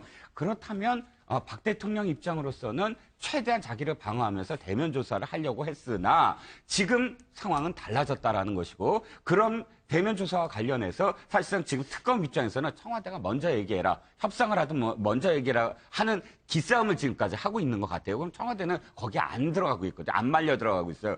그렇다면 안 하려는 게 더 지금 맞다. 그러면 사실상 황교안 권한대행이 본부장님 말씀하신 대로 이제 만약에 헌재가 3월 13일 이전에 탄핵 인용이든 기각이든 그 날짜가 그쪽으로 간다 그러면 그러니까 대선의 어떤 그런 이슈가 어떻게 바뀌냐면 이렇게 바뀔 것 같아요. 저는 대통령이 만약에 이 재판에 가더라도 인용된 이후에 만약 인용이라면 가더라도 나는 사면을 안 시키겠다. 라고 주장하는 후보들이 나설 겁니다. 사면 절대 없다. 그런데 한쪽으로는 대통령을 지켜야만 한다. 라는 어떤 그러니까 대통령은 사면해야 된다? 아니다. 국가의 안정을 위해서 대통령은 그래도 지켜야 된다. 이렇게 구도가 되면 사실상 황교안 권한대행이 한 축이 될 수가 있다. 대통령을 지킬 수 있다. 네. 그러니까 태극기 집회든 보수든 이쪽에서 완전히 이제는 대통령을 지키겠구나. 대선 이슈가 될 수도 있다는 얘기잖아요. 완전히 대선 이슈가 되죠. 그다음부터는 대통령이 재판에 회부되고 현직 대통령이 물론 그때는 대통령 청와대를 나오지만 실질적으로 국민들은 그걸 지켜보는 거거든요. 청와대에서 나오는 장면부터 며칠 후에 그러니까 검찰이든 뭐든 출두하는 장면, 또 재판정에 서는 장면, 이런 장면들이 거듭될수록 보수는 결집할 가능성이 크다는 거죠. 일단 보수가 그 상황에 대해서는 뭐 여러 가지 그 이야기들이 많이 있습니다. 보수 안에서도. 그러니까 일단 보수가 결집될 가능성이 높죠. 만약에 그런 상황이 온다면은 뭐 3대 변곡점 이야기도 합니다. 처음에 인용이 됐을 때 청와대에서 나오는 시점, 그 다음에 뭐 포트라인에 서는 시점, 그 다음에 사법 처리 받는 시점 이런 것까지 이야기가 돼요. 그렇기 때문에 이것이 오히려 대통령이 탄핵이 되면은 보수에게 다시 기회가 온다 이런 이야기도 사실 나옵니다. 그런데 또 한편에서는 그렇지는 않을 거다. 실상 그 탄핵이 되고 그 사법 처리가 되면은 이것은 그때부터는 탄압, 정치 탄압 이것이 아니고 실제로 박근혜 대통령이 국정 운영을 잘못했구나 이런 그 분위기가 또 나올 수도 있습니다. 그렇기 때문에 보수가 오히려 이번에는 그냥 안 되겠다. 뭐 이런 또 그 분위기가 흐를 수도 있기 때문에 이제 그것을 지금 대선 주자들이 할 역할이죠. 이거 본인들이 하기 나름이죠. 본인들이 이것을 어떤 식으로 결집을 시킬 것이냐. 그 싸움이 치열해질 것 같아요. 만약에 인용이 된다면. 근데 이거는 어디까지나 저희들도 이 자리에 있는 저희들도 정말 전망에 불과하지 누구 하나 단언할 수는 없는 사안 아닙니까 지금? 이게요. 방금 이 실장님이 좀 재미있는 말씀을 하셨는데 우리 대선 구도는 굉장히 큰 그림입니다. 모든 그림의 기본 밑그림입니다. 구도가 대통령의 탄핵 인용 이후에 대통령 사면권을 놓고 찬성과 반대로 구도가 펼쳐질 수도 있다. 진짜 그렇게 생각하십니까? 그렇게 원하십니까? 아니. 저는 이거는 자 보수가 직별된다.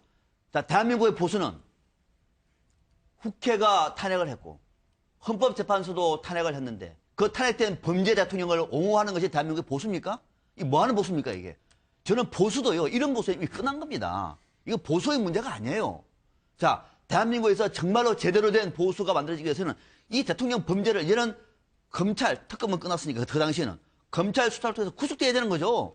그 속에서 다시 보수가 태어나야 되지. 보수의 후보가 나와가지고 자 박근혜 대통령 억울하게 당했습니다. 제가 대통령 되면은 특별히 사면을 하겠습니다. 보수 뭉치시라. 이런 구도로 펼쳐질 가능성은 거의 제로다. 단 하나. 박 대통령을 아주 강하게 엄호하는 일부 친박 인사들은 그럴 수 있어요. 일부 친박 인사들은 어떤 경우에도 박 대통령과 아마 같이 할 겁니다. 이거는 보수가 아니고요. 일부 친박 강경 세력이에요. 이거 조금 하는 거 가지고 전체의 보수가 힘을 모아가지고 대선 구도로 펼쳐질 것이다. 저는 전혀 그럴 가능성이 없다고 봅니다. 평론이란 건 말이에요. 당위를 갖고만 평론을 할 수는 없습니다. 내가 그것이 옳다, 그르다, 옳기 때문에 그거 얘기하는 건 아니거든요. 현상입니다. 정치란 현상이에요. 이 평론을 하는데 현상을 보지 않고 이건 무조건 이 방향이 옳으니까 라고만 이야기한다면 현상은 뒤집어질 겁니다. 왜? 옳은 방향으로만 가는 게 아니니까. 정치는 생물이니까. 그래서 아까 이렇게 말씀하실 때 그걸 원하세요라는 질문은 잘못된 질문인 것 같고요. 내가 원해서 그걸 이야기한 게 아니니까. 두 번째, 사면연이 이슈가 될 것이라는 건 일단 이재명 시장이 이미 몇 주 전부터 계속 주장하고 있는 바입니다. 자기가 내가 대통령이 되면 박근혜 대통령은 절대로 사면 안 하겠다. 이것이 하나의 어떤 자기 어젠다로 지금 얘기하고 있고 거기에 따라서 지금 더불어민주당의 다른 후보들 문재인 대표도 사실은 거기에 동조를 하고 있어요. 거기에 그 프레임에 안 간 사람은 사실 안희정 지사밖에 없습니다. 거기에 대해서 언급하지 아니한 사람은. 그리고 두 번째 이쪽에서 결집할 어떤 흐름은 사실상 그것이 옳다 그르다가 아니고 자, 태극기 집회라든지 혹은 정규제 TV라든지 혹은 또 일부 김문수 전 지사라든지 지금 태극기 집회에 나오는 그 친박 인사들의 주장의 흐름이 그쪽으로 가고 있어요. 그러니까 이것은 어떤 의미에서는 이것이 이 태극기 집회가 20%가 무조건 이거는 그르다. 그렇기 때문에 이쪽은 아니다라는 어떤 전제하에서만 얘기한다면 정치 현상은 어떻게 분석을 합니까? 아니, 그게 아니죠. 잠깐만요. 그게 아니라 갔다 오겠습니다. 네, 말씀하시죠. 대선을 치르면은 각 주자들이 주장을 할 수 있는 거죠. 이거 대선 구도라면서요. 아니 이게 대선 구도가 뭡니까? 구도라고 얘기하는 거는 마치 이것이 적어도 여야 싸움에서 친박 인사들이 이길 수 있는 싸움 프레임으로 간다는 얘기 아닙니까?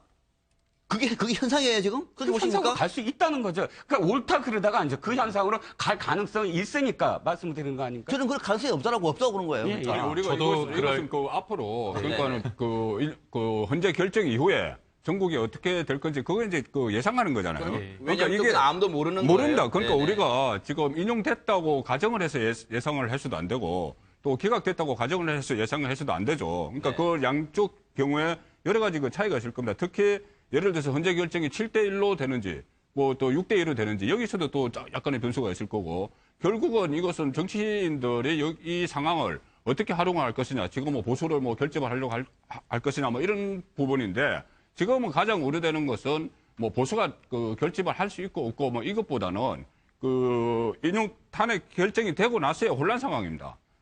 어느 쪽으로 결정이 되든지 불복 운동이 일어날 게 뻔해요. 지금 상황 같으면은. 네. 뭐 주말 되면 뭐 문재인 전 대표도 그렇고 또 새누리당 그 한국당이죠. 한국당 의원들도 그렇고 사실상 지금 거리에 광장에 나와서 불복 운동을 부추기고 있지 않습니까? 네. 그러니까 그런 부분을 저희들이 좀 그 우려를 해야 되고 네네. 그것과 연결돼서 뭐 보수층이 결집을 할 것이다 안 할 것이다 이거는 저희들이 전망을 할 수 있지만은 해야 된다 말아야 된다 이 말을 하는 것은 좀 적절치 않다고. 제가 이걸 해볼게요. 그 여러분들 네 분께 제가 발언 시간은 충분히 드리겠습니다. 다만 상대방 패널의 평론은 최대한 존중해 주시고 또 자신의 주장도 가감없이 해 주시기 바랍니다. 대신 판단은 시청자분들께 맡기는 방식으로 진행을 해 주셨으면 하는 바람을 말씀을 드리면서 김남국 변호사님의 말씀도 들어보겠습니다. 그러면. 네, 그 뭐 국장님께서 말씀하신 대로 실제 탄핵이 인용된 다음에 보수의 어떤 결집 구도라든지 그다음에 뭐 대선 후보자 간의 뭐 사면을 놓고 어떤 그런 논란은 있을 것으로 생각이 됩니다. 그런데 이제 과연 그게 향후에 벌어질 어떤 대선 구도에서 중요한 흐름이 될 것이냐, 저는 이제 그렇지는 않을 것이라고 보는 것이요. 지금 어떤 보여주고 있는 국민 여론이나 이런 것들을 보면 그렇게 어렵다라는 생각이 듭니다. 사실은 지금 이제 12월 9일 날 탄핵안이 가결이 됐는데 그 가결된 이후에 여론의 흐름을 보면 변화가 없습니다. 사실상 그 사이에 박근혜 대통령이 1월 2일 신년 기자회견했다고 하면서 본인은 뭐 검찰에 정치적으로 중립적이지 않은 검찰에 의해서 엮였다라고 이야기를 하기도 했고 또 설 전에 설 민심을 좀 흔들기 위해서 박근혜 대통령이 또 정규제 TV를 불려서 구체적으로 조목조목 자신의 어떤 주장이나 이야기를 전달을 했습니다. 굉장히 박근혜 대통령 입장에서는 자신의 주장이나 이런 해명들을 했는데 그럼에도 불구하고 12월 9일부터 지금까지 최근에 어떤 탄핵안과 관련된 여론조사가 2월 6일 여론조사까지는 사실상 8대2라고 하는 여론조사의 흐름이 전혀 변화가 없습니다. 물론 이제 최근에 지난주와 이번 주에 이제 뭐 70대 초중반의 어떤 탄핵안 인용해가지고 조금 빠지긴 했지만 여론에 어떤 전혀 변화가 없었다라고 한다라는 점과 그 다음에 이제 탄핵안이 나오게 되면 결국에는 인용이 되게 되면 탄핵안 판결문이 나올 겁니다. 그러면 이 탄핵안 판결문이라고 하는 것은 지금 언론에서 의혹 수준에 의해서 마구잡이로 보도됐던 내용을 법원에서 판결로 인해서 법원에서 굉장히 권위 있는 헌법재판소에서 증거에 의해서 사실을 인정한 것이기 때문에 국민들에게 그 판결문이 전달하는 그 힘이라고 하는 것은 굉장히 크다라고 생각이 됩니다. 그렇기 때문에 어떤 그런 것들이 어떤 인용문과 이런 것들이 나온다고 하면 오히려 박근혜 대통령에 대한 어떤 비판 여론이라든지 또는 지금까지 있었던 어떤 적폐청산이라든지 이런 여론이 더 커지기 때문에 어떤 보수 결집의 어떤 흐름이라든지 또는 박근혜 대통령을 조금 더 용서하고 동정 여론이 이른다라거나 그런 어떤 구도로 흐르기는 좀 어렵지 않나라는 생각이 듭니다. 국회 의결 이후에 그 탄핵 찬반 여론의 변화함이 없다고 그랬잖아요. 그런데 헌재 결정 이후에는 완전히 다를 수가 있습니다. 헌재 결정 이후에는 만약에 인용이 된다면은 바로 그 60일 내에 대선이 치러지죠. 대선 전국으로 들어가는 상황 같으면 이거 진영으로 갈릴 가능성이 굉장히 높고 만약에 기각이 되더라도 12월 20일이면 대선 치러집니다. 그렇게 되면 어차피 이 양쪽 구도로 보수 진영 구도로 갈 가능성이 높은데 그러니까 그런 전체 구도는 아마 그 진영 대결 구도로 갈 거예요. 가는데 그것에 대해서 뭐 미리 예단해서 뭐 보수끼리 뭉치면 안 돼, 진보니들끼리 뭉치면 안 돼 그런 말은 하지 말자는 말씀이죠. 네, 아니 근데 이 얘기 물론 앞서도 제가 여러 차례 강조합니다만 여기 계신 네 분 저도 마찬가지입니다만 뭘 저희가 예언자가 아니기 때문에 이 탄핵 심판 이후 그게 인용이든 기각이든 이후의 사태를 어느 누구가 단정해서 예단할 수는 없을 것 같습니다. 그런데 이걸 하나 짚어볼까 해요. 지금 자유한국당으로 이제 개명을 했잖아요, 새누리당이. 그리고 나서 이제 엊그제 이제 정당 지지율이 발표가 됐는데 자유한국당이 15%를 넘었어요, 정당 지지율이. 그런데 이게 왜 의미가 있냐고 언론이 보냐. 지난해 12월 말 그때 20.3%로 찍은 이후 내리막길을 걷다가 다시 반등을 하는 15%를 회복했다는 겁니다. 지금 이제 이런 점도 탄핵 심판 이후 그게 인용이든 기각이든 간에 탄핵 심판 이후에도 영향을 미칠 수 있는 대목이 아니냐, 이런 점도 충분히 논의를 해볼 수 있을 것 같아요. 그래서 지금 이런 얘기가 나오는 거 아닐까 생각합니다. 먼저 이 실장님께 발언 기회 드리고 우리 박 교수님께 넘어가 보겠습니다. 네, 해보시죠. 네. 자유한국당의 15%가 어디서 나왔느냐. 네. 그러니까 이 자유한국당, 그러니까 전 새누리당이죠. 새누리당 시절에 추락할 때는 거의 5%도 안 나왔던, 완전히 그 밑바닥까지 네. 치고, 그러니까 추락했던 적도 있습니다. 네네. 근데 15%로 사실은 좀 올라갔는데 저는 이게 박 대통령의 콘크리트 지지율이다라고 보여져요. 박 대통령이 사실상 굉장히 지지율을 이 관심을 하고 또 관리를 했습니다. 네. 30%대를 계속 유지하다가 30%가 무너지자 그 다음에 하나의 안을 하나씩 내놓습니다. 네. 20% 무너지자 또 다시 뭐 돌파구를 마련하는데 사실상 개헌도 그 돌파구 중에 하나죠. 그런데 그럼에도 불구하고 이 전체적으로 보면 30%에서 20%에서 30%의 박스권은 굉장히 오랫동안 유지를 했었거든요. 네. 그랬다가 지금 이제 최순실 게이트를 맞이하면서 뭐 국정수행 지지율이 지금 뭐 안 나오고 있죠. 박 대통령 국정수행 지지율이 안 나오고 있을 정도로 사실 무의미해졌는데 15%는 박 대통령 입장에서 바라보면 나의 고정적인 지지율로 지금 가고 있다라고 지금 생각을 할 수 있는 그런 퍼센티지거든요. 네. 그렇기 때문에 정주재 TV에서의 테크 지표가 2배가 높다라든지 이 국민들이 들었을 때 아니 국민 민심은 안 그런데라고 생각은 하겠지만 그럼에도 불구하고 박 대통령 입장으로 자꾸 생각을 하면 나의 골수 지지층이 지금 다시 결집하고 있어라고 확신을 할 수 있을 만큼 지금 그 퍼센티지다. 네. 15%가. 네. 그래서 사실상 그 친박의 어떤 결집은 네. 더 공고히 될 것이다라고 보여집니다. 네. 박 교수님께는 이걸 하나 이걸 읽어드리고 원래 하시고 싶었던 말씀 거 좀 같이 엮어주세요.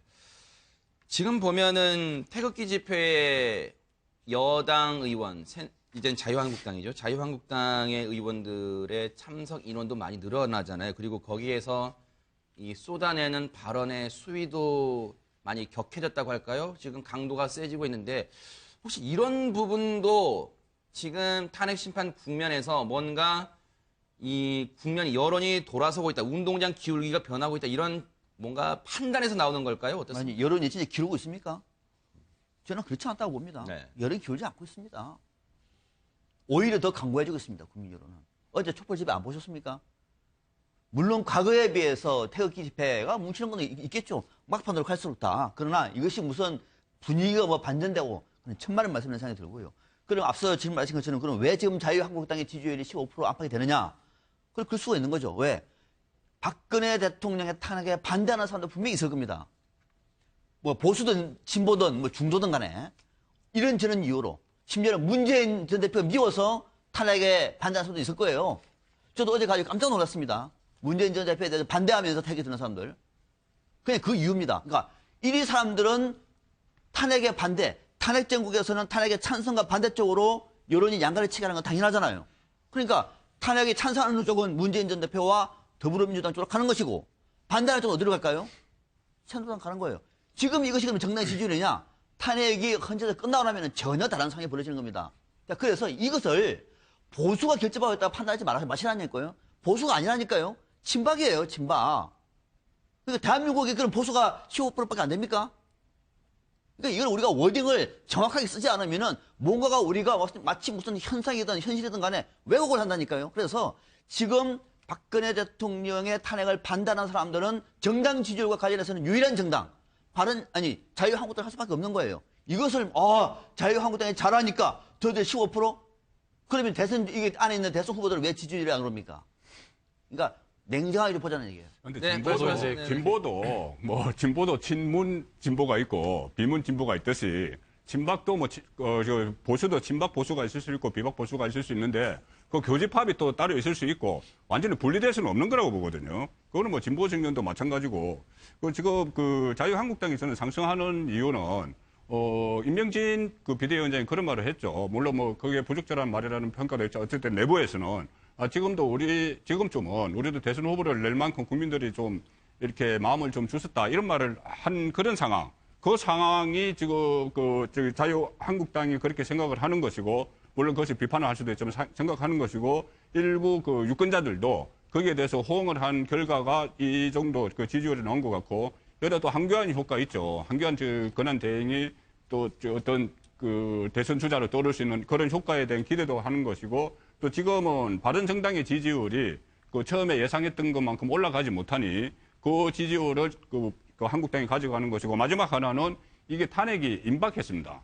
임박했으면은 어쨌든 뭐 결전의 시간이 임박을 했으면은 어쨌든 그 수가 크든 작든 진영별로 이게 뭉치게 되죠. 그 효과가 지금 나타나고 있다고 봅니다. 저는 이제 자유한국당이 15% 오른 것이 자유한국당이 잘해서 그런 것은 아니라고 생각됩니다. 그리고 지금 뭐 아까 이제 국장님께서 말씀하신 대로 이게 박근혜 대통령과의 어떤 지지가 반드시 일치하느냐 또 그건 또 절대 아니라고 생각이 되고요. 결국에 바른정당이 지금 올라간 거는 오히려 외부적인 어떤 환경적인 요인이 컸다라고 생각이 됩니다. 지난 12일 날 북한에서 미사일을 또 발사를 했고 그다음에 또 이번 주 목요일이었죠. 15일경에 이제 사실은 김정남이 피살되는 어떤 그런 큰 사건들이 있었습니다. 그러면서 지금 굉장히 남북 간의 어떤 안보 이슈라든가 이런 것들이 뭐 방송이나 언론에 의해서 굉장히 크게 부각됐습니다. 그런데 이제 사실은 국민들 입장에서는 안보라고 하는 것에 대해서 조금 더 안정적인 정책을 필 수 있는 보수 정당이라고 하는 대안 자체를 좀 찾기가 어려웠습니다. 사실 그 부분에 대해서 바른정당이 뭔가 그 역할을 해주길 바랬는데 바른정당의 스탠스가 굉장히 애매하고 그다음에 또 보수 후보라고 하는 어떤 주자들이 명확하게 어떤 보수적인 색깔을 보여주지 못하고 있었던 어떤 그런 상황 때문에 아마 이런 어떤 외부적인 요건 때문에 결국에는 보수 지지자들이 새누리당, 아니 자유한국당 말고는 지지할 수가 없다라는 어떤 그런 선택 때문에 지지를 한 것이지 어떤 보수가 결집을 하기 위해서라든가 아니면 또 박근혜 대통령에 대한 어떤 동정 여론이라든가 아니면 친박들이 조금 더 결집하고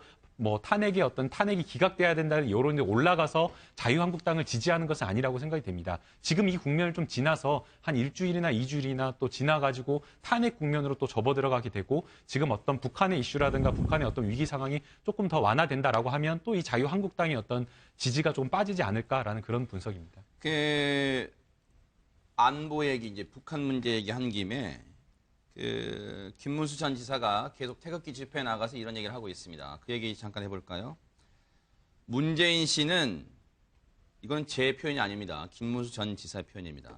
문재인 씨는 자기가 대통령 되면 김정은 만나러 제일 먼저 가겠다고 했다. 김정은이 자기 고모부도 고사총으로 쏘고 자기 큰형도 독살했다. 그리고 우리나라를 공격하고 전 세계를 흔들기 위해 핵폭탄을 만들어 흔드는 김정은에게 제일 먼저 쫓아가는데 이런 사람 뽑아서 되겠는가? 문재인은 헌재 탄핵 기각이 되면 혁명이 일어난다고 했는데 이 혁명이 민중혁명이다. 이 혁명은 끔찍한 혁명이다. 이런 얘기를 하고 있습니다. 이 실장님. 네네. 이 발언의 뭐 강도 이 부분은 차치하고라도 문 전 대표의 뭐랄까요 이 발언 북한에 먼저 가겠다 이 발언을 가지고 대북관 이런 문제를 계속 거론하는 것 같습니다. 네, 그렇습니다. 뭐 이건 김문수 전 대표 전 지사만이 아니라 지금 보수층 바른정당만 빼놓고 이제 보수층 그러니까 특히나 이제 자유한국당 이 대선 후보로 불리는 사람들이 공통적으로 두 가지를 얘기하고 있죠. 문재인 대표를 공격할 때는 이 발언 즉 북한 먼저 가겠다 이 발언을 갖고 안보론이 불안하다라는 점과 그다음에 그렇게만 하다가 안희정 지사가 이제 그 문재인 대표를 맨 추격하고 있으니까 안희정 지사도 이제 공격을 합니다. 안희정 지사는 그 삼성으로부터 30억 받았다. 그래서 형까지 살았다. 그러면 지금 삼성 이재용 부회장을 뭐 구속하고 그런 최수지 게이트가 있고 그다음 박 대통령을 비난하는데 비난할 자격이 있느냐. 이 두 가지로 문재인 대표와 안희정 지사를 공격하고 있습니다. 그만큼 위협적이라는 얘기고 이 문제는 아마도 이제 그 자유한국당 내지는 보수를 상징하는 대권 주자가 누가 되든지 간에 이 가장 크게 이슈가 될 겁니다. 왜냐하면 보수는 지금 사실 가장 큰 이 프레임이 안보 프레임이에요. 태극기 집회에 나가시면 알겠지만 뭐 성조기 들고 나오신 분 또 뭐 군가가 대한민국 군가가 지금 뭐 틀어져 있고 하는 모든 흐름 자체가 안보 이슈로 가겠다는 것이거든요. 그래서 이 문제가 지금 아까 뭐 김문수 지사의 몇몇 표현은 사실 부적절합니다. 뭐 이 굉장히 부적절한 표현이 보입니다만은 그럼에도 불구하고 보수의 어떤 가장 큰 지금 프레임은 안보 프레임이라는 걸 읽을 수가 있겠죠. 네. 저는 이게 굉장히 그 전형적인 허수아비 때리기 논리적인 오류라고 생각이 됩니다. 그러니까 지금 문재인 전 대표가 뭐 김정은을 제일 먼저 만나러 가겠다라는 이야기를 했다라고 하면서 결국엔 대북관이 의심되는 거 아니냐라는 이런 이야기를 하는데 이거는 정말 그 앞뒤 이야기를 잘라가지고 거기만 빼가지고 야 미국보다 북한을 더 우선시하는 거 아니냐 이런 이야기를 하는 건데 사실상 전후 맥락을 보게 되면 안보라든지 우리나라의 어떤 국익을 위해서 필요하다라고 하면 중국이나 러시아를 또 가겠다. 더더욱 또 필요하다고 하면 북한과도 대화를 하겠다라는 어떤 그런 차원에서 나온 건데 마치 이제 문재인 전 대표가 이것을 가지고 이 발언만 놓고 뭐 북한을 먼저 가겠다라고 해서 북한을 더 중시하는 외교 정책을 피겠다라고 하는 것 자체가 이거는 입장을 전혀 다른 입장을 놓고 보수의 어떤 프레임 공격이 아닌가라는 좀 그런 생각이 듭니다. 네. 예. 자, 시간 관계상요. 다른 대선 주자 얘기하면서 혹시 이 하시고 싶었던 말씀 그때 가서 좀 같이 녹여주시기 바랍니다. 지금 문재인 전 대표 그리고 안희정 지사 즉 민주당 내 그 대선 주자들의 싸움도 관심이 모아지고 있죠. 최근 갤럽 여론조사를 좀 볼까요? 문재인 전 대표와 안희정 지사 여론조사 지지율이 문 전 대표가 33%, 안희정 지사가 22%로 이제 1, 2위 싸움을 하고 있습니다. 전체적인 여야 통틀어 대선 주자는 저렇게 나오고 있고요. 자, 안희정 충남지사 지지율이 상승세를 타면서 처음으로 20% 선을 넘었는데 일단 안 지사의 얘기를 들어보고 이제 안 지사에 대해서 집중 분석해보는 시간도 갖겠습니다. 들려주시죠. 안 지사 얘기 좀 들려주시기 바랍니다. 지금 차착이라고 하는 것은 저를 좀 가두려고 하는 프레임입니다.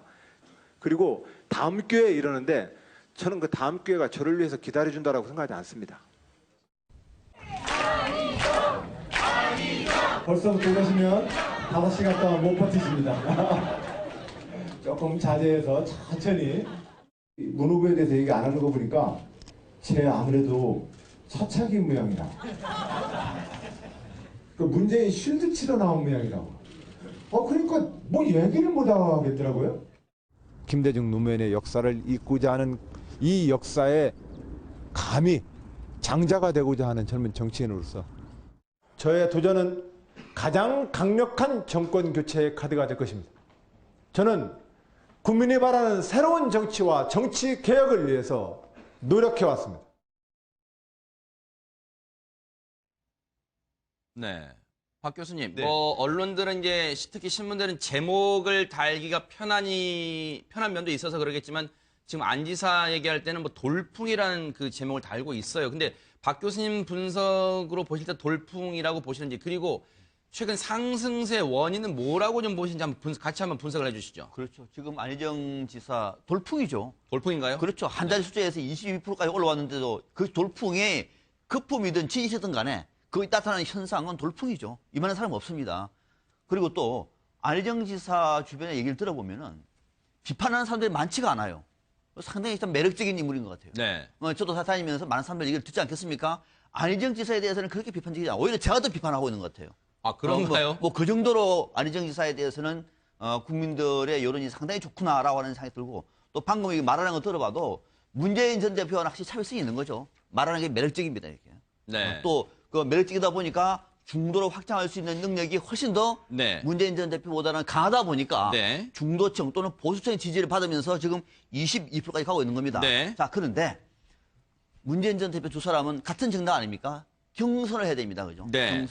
경선에서 과연 문재인 전 대표의 벽을 뛰어넘을 수 있을까라고 하는 것이 1차적인 문제입니다. 네. 저는 그 대목이 쉽지가 않기 때문에 네. 안희정 지사의 이 돌풍도 조만간에 마감할 것이다. 네. 이렇게 보고 있는 거죠. 돌풍이 조만간 마감할 것이다. 당내 경선을 통해서 워낙 강력한 어쩌면 경찰의 차벽보다도 더 강한 그 벽을 넘기는 어려울 것이다. 그래서 안희정 지사가 아마 예선전에서 네. 문재인 전 대표를 이기지는 못할 것이다. 네. 그것이 안희정의 딜레마죠. 지금 말씀하신 부분이 안희정의 딜레마입니다. 저는 안희정 지사가 지금 이 상황에서, 이 전국 상황에서 아주 좋은 의미로 틈새 전략을 아주 잘 짰다고 보거든요. 좋은 의미로 말씀드리는 겁니다. 네. 그러니까 여태 조금 전에 저희들이 여기서 저런 논쟁도 벌였지만은 같은 여론조사 지표를 놓고도 서로 진보 보수가 해석이 달라요. 같은 딱 지표를 놓고도 서로 막 해석이 다릅니다. 네. 그리고 아까 김문수 전 지사 이야기했지만 김문수 전 지사 같은 경우 그렇게 강하게 나오는 이유가 본인은 민중당 출신입니다. 원래 노동운동을 했고 민중당 네네. 출신인데 이렇게 강하게 나오는 이유가 어차피 결전의 순간이 다가오기 때문에 세게 이야기하는 거예요. 세게 서로 결집하기 위해서 세게 네네. 이야기하는 것이고 그렇게 치자면 진보 쪽에서도 이재명 성남시장 같은 경우에 만약에 탄핵이 기각이 되면은 촛불이 아니고 횃불로 헌재를 불태워야 된다 이런 말까지 하지 않습니까? 네. 그러니까 이거 서로 양쪽에서 극한 대결을 벌여가는 상황에서 네. 안희정 지사가 시대 교체론, 충청 대망론 네. 이것도 있지만은 가장 유격절실하게 한 게 대연정론이라고 봅니다. 네, 대연정론. 그러니까는 이런 혼란을 없애기 위해서 네. 새누리당과도 같이 할 수 있다. 네. 노무현 전 대통령이 했던 대연정론 유죄를 받들어서 할 수 있다. 네. 그러니까 이 나라 안정을 위해서 할 수 있다. 이렇게 네. 한 것이 이 보수 중도 이쪽에 좀 못해 네. 들어가는 것이죠. 네네. 그러니까 이 지지율 추세를 봐도 50대에서 문재인 전 대표를 앞섰습니다. 네. 앞섰고 또 대구 경북에서도 19%나 나와요. 부산 울산 경북 17% 나오고. 네. 그러니까 이 중도 보수 쪽을 흡수를 했죠. 네. 흡수를 해서 이 지지율이 이렇게 22%까지 올라갔지만은 이것이 결국 더불어민주당 지지자만 놓고 한 조사 보면은 문재인 전 대표가 61인데 안희정 지사 24분이 안 됩니다. 그러니까 이것이 딜레마가 돼 있는 것이죠. 네. 잠시만요. 이 실장님께는 문재인 전 대표 발언 좀 들려드리고 제가 질문 하나 드려볼게요. 원래 하시고 싶었던 말씀을 같이 한번 녹여주시기 바랍니다. 문재인 전 대표의 발언 좀 들려드리고 이어가 보도록 하겠습니다. 김대중 노무현 두 분 대통령이 이루지 못한 꿈은 저의 꿈이 되고 정말 사상 최초로 여기 호남에서도 또 영남에서도 충청에서도 모두 지지받고 전국에서 고르게 지지받는 그런 국민 통합의 대통령 되고 싶습니다. 또 안보에 관한 문제를 정치적인 목적에 그렇게 이용하는 것은 그것은 또 우리가 하지 말아야 될 우리 안보 적폐라고 생각합니다. 제가 드리고 싶었던 질문요, 이 실장님. 네. 문재인 전 대표 여론조사 1위인데 연령층을 들여다보니까 네. 2030 세대에서 네. 압도적으로 안 지사보다 많이 나오더라고요. 이제 예. 그 부분도 궁금해서 근데 원래 하시고 싶었던 말씀은 왜 꺼주시죠? 맞습니다. 이게 지금 안 지사가 만약 넘어야 될 선이 그거죠. 지금 안 지사하고 문재인 전 대표의 세대 간 그런 지지층을 보면 너무나 극명하게 나눠져 있어요. 네. 그게 이제 안 지사가 좀 불리한 측면이 네. 문 전 대표는 20대, 30대, 40대에서 확 차이가 나요. 1, 2위가. 네. 그만큼 지지를 많이 받고 저희가 있고. 보여드리고 있습니다. 네. 그다음에 네네. 안희정 지사 같은 경우는 네. 50대와 60대입니다. 30, 40대 말고 그러면 50대와 60대는 더불어민주당의 경선에 참여할 사람이 많지 않다는 거예요. 어차피 더불어민주당이 20, 30, 40대가 굉장히 많이 또 지지를 하고 있는 정당이다 보니까 네. 이건 당내 경선 아닙니까? 그러니까 안희정 지사는 지금 이런 얘기를 듣고 있어요. 대한민국 양궁 국가대표 선발전이다. 네. 왜냐하면 양궁 국가대표 선발전은 국내 국가대표 선발하는 것이 네. 세계대회에서 금메달 따는 것보다 더 어렵잖아요. 네. 그러니까 무슨 뜻이냐면 네. 지금의 문재인 대표의 산이라는 만약 넘는다면 네. 도리어 대선은 훨씬 더 쉬워질 것이다. 아. 왜냐하면 국민들이 이 4.23 총선 나타난 어떤 민의까지 포함을 해서 양당 또는 뭐 보수 진보 이런 진영에 대해서 사실은 좀 혐오하고 있거든요. 또 다른 길이 무엇이냐? 그게 반기문 바람이었어요. 반기문 총장이 오기 전까지. 근데 실체를 봤더니 또 그게 아니었어요. 그러다 보니까 이 마음이 안희정 지사 쪽으로 갈 가능성이 크고 중도 일부 보수까지도 안희정 지사를 이렇게 응원을 한다면 경선만 만약에 통과하면 대선에서는 사실상 세대 간 뭐 고른 지지를 받을 수 있지 않을까 하는 것이죠. 그 문재인 전 대표 측의 모 관계자가 물론 밝히진 않겠습니다만 이런 얘기를 했습니다.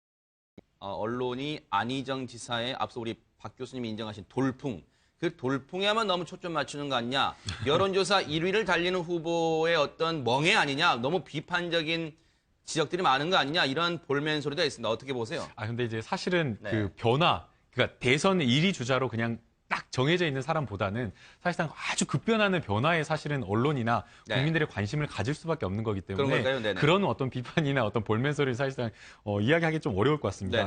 결국에는 이제 여론조사를 추이를 보게 되면 이제 안희정 지사가 3% 오르면서 그 문재인 전 대표도 4%가 올랐다는 점. 그러니까 서로 다른 영역에서 서로 지지율을 안희정 지사가 오르는데 문 전 대표의 지지율을 깎아먹으면서 오르지 않았다는 점이 굉장히 이상적인데요. 그러니까 결국에는 이 진보 지정의 두 주자라고 하는 사람이 결국에는 파이를 키우고 있는 것이 아니냐라는 평가를 좀 할 수 있을 것 같고요. 그다음에 이제 결국에는 가장 문제가 되는 것은 안희정 지사가 과연 경선을 통과할 수 있는가 이 부분인 것 같습니다. 저는 이 부분과 관련해서 가장 중요한 키포인트가 결국에는 이 호남의 경선이다. 호남의 민주당 경선이 호남에서 가장 첫 번째로 시작을 하는데 과연 이게 오를 것인가 하는 이 부분인데 사실상 전주의 그 호남의 여론조사를 보게 되면 문재인 전 대표가 32%, 그다음에 안희정 지사가 21%인데 전주와 관련해서 변화가 없었습니다. 근데 이게 굉장히 주목을 받았던 게 뭐냐면 전인범 전 사령관이 사실상 5.18과 관련해서 굉장히 조금 부적절한 발언을 해서 이게 문재인 전 대표에게 악재로 작용하는 것이 아니냐라고 했는데 이번 여론조사가 사실상 그것을 반영한 여론조사였음에도 불구하고 사실상 변화가 없었습니다. 그리고 또 주목할 점이 진보 진영의 지지층이 43%에서 53%로 굉장히 올랐다라는 점이 오히려 문 전 대표에게 진보 지지층의 지지율이 급속도로 집중하고 있다라는 점에서 사실상 안희정 지사가 좀 쉽지는 않다라는 그런 마지막으로 박 교수님께 한 40초 드릴게요. 발언 기회 드리겠습니다.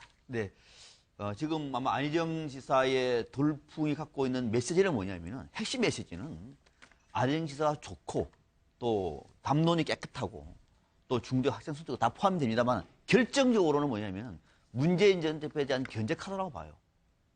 그러니까 문재인 전 대표에 대한 비판 또는 문재인 전 대표에 대한 의구심 또는 문재인 전 대표에 대한 어떤 나름대로의 어떤 그 비토 세력 이 세력들이 오히려 문재인 전 대표의 독주를 막기 위해서 그 대안으로 안희정 지사를 택하다 보니까 계속 올라가고 있는 것이지 이 판 자체가 전체적으로 파이를 키우는 측면 그건 아직은 좀 더 지켜봐야 될 부분입니다. 알겠습니다. 자, 뉴스보 여기서 마치고요. 이어지는 MBN 프로그램도 많은 시청 부탁드리겠습니다. 함께해 주신 여러분 고맙습니다.